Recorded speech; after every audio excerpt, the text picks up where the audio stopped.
Parlons énergie à présent. Alors que la Guinée est confrontée à un manque criard de courant électrique, les énergies renouvelables, à savoir l'hydroélectricité et le solaire, sont une alternative pour pallier à ce déficit. Des citoyens saluent le lancement de Caleta et quelques panneaux solaires à travers le pays. Mafoudia Camara a interrogé certains citoyens sur l'impact de ces nouvelles sources d'énergie. Le développement d'un pays est incontestablement lié à son industrialisation, qu'elle soit à grande échelle ou à un niveau plus réduit.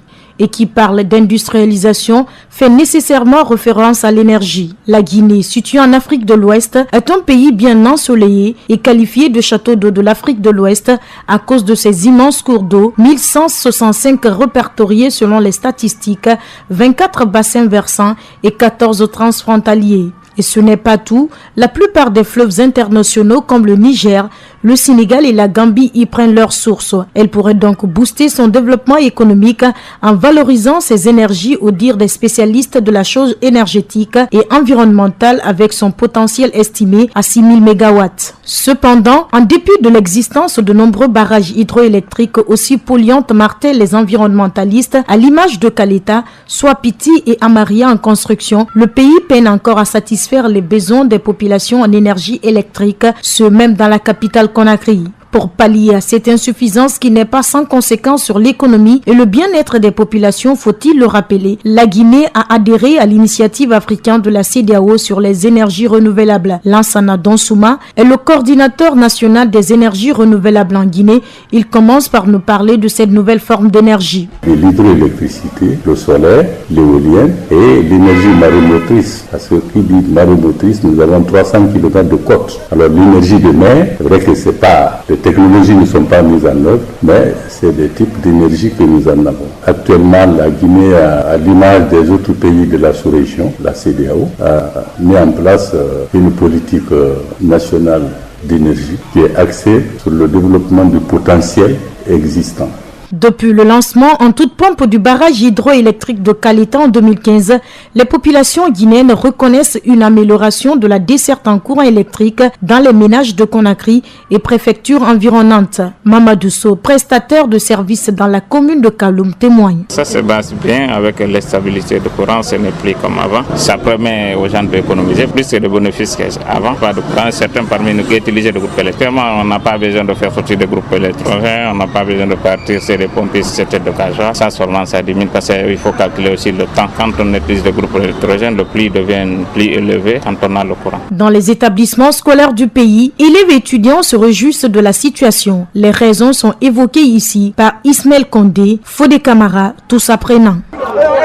Même avec cette grève des syndicats, on n'a pas tellement regretté parce que avec le courant Caleta, ça nous a permis de réviser. Comme ça, à l'ouverture, on saura bien se rattraper. Moi, je peux dire qu'avec la présence du courant électrique à travers Caleta, ça a eu des impacts sur nos études parce qu'aujourd'hui, la desserte, elle est plus mieux aussi qu'avant. Lorsque l'on regarde un peu au moment où les étudiants, les élèves quittaient chez eux pour aller à l'aéroport où il y avait le courant. Et maintenant, aujourd'hui, personne ne parcourt cette distance pour aller réviser, préparer l'examen ou préparer les évaluations. Quelque part, moi, je dis que Caleta a eu une influence positive sur nos études parce qu'aujourd'hui, voilà, ça nous permet de naviguer parce que sans courant, pas de connexion. Et ça nous permet de réviser aussi parce qu'avec ça, on n'a pas besoin d'allumer d'autres lampes ou d'autres sources de lumière. Les travailleurs dans les centres commerciaux, des ateliers de soudure, couture et autres consommateurs apprécient également cette avancée.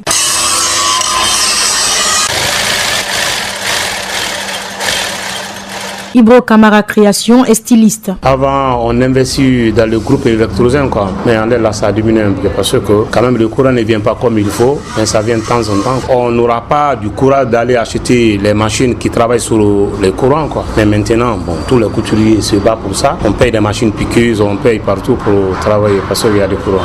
Toutefois, ces barrages hydroélectriques, comme leur nom l'indique, sont pour la plupart polluants et tributaires des ressources en eau, dont le niveau baisse fortement en saison sécheresse à cause notamment des effets du changement climatique, ce qui laisse place au délestage et à l'obscurité dans les ménages comme c'est le cas actuellement, d'où la nécessité de faire appel à d'autres formes d'énergie. Dans le domaine de l'énergie solaire par exemple à Conakry, tout comme dans les autres villes et localités du pays, l'installation des panneaux par l'État et ses partenaires dans les structures sanitaires notamment a été d'un apport inestimable aussi bien pour le personnel soignant que pour les patients. Dr Fatoumata Binta Diallo est la directrice du centre de santé flamboyant dans la commune de Ratoma, un centre qui a bénéficié de cette source d'énergie à travers l'ONG Médecins sans frontières. Ça nous aide non seulement à travailler avec nos ordinateurs, ça c'est un, ça nous aide à stériliser le matériel au niveau de la maternité et les panneaux là aussi quand il n'y a pas d'eau, ça nous aide à pomper l'eau. Parce que quand moi j'ai pris service ici, on n'avait pas d'eau, il n'y avait pas d'eau.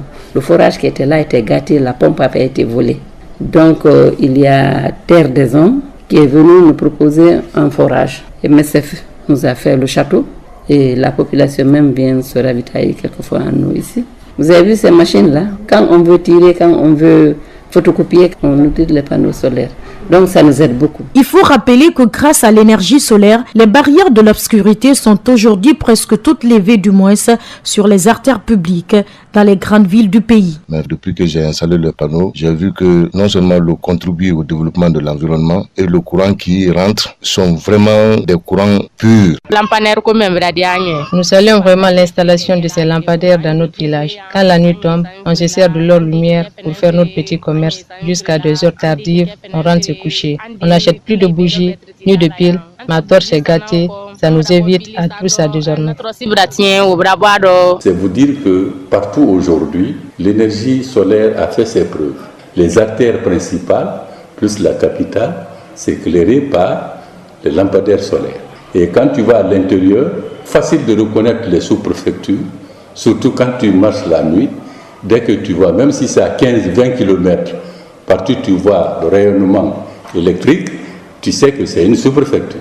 Alors c'est vous dire que partout en Guinée ça marche. L'initiative africaine à laquelle adhère la Guinée sur les énergies renouvelables à grande échelle à l'horizon 2030 aura certainement un impact sur les réductions des émissaires de gaz à effet de serre à l'origine du réchauffement climatique qui n'épargne aucune âme dont les effets ne sont plus à démontrer.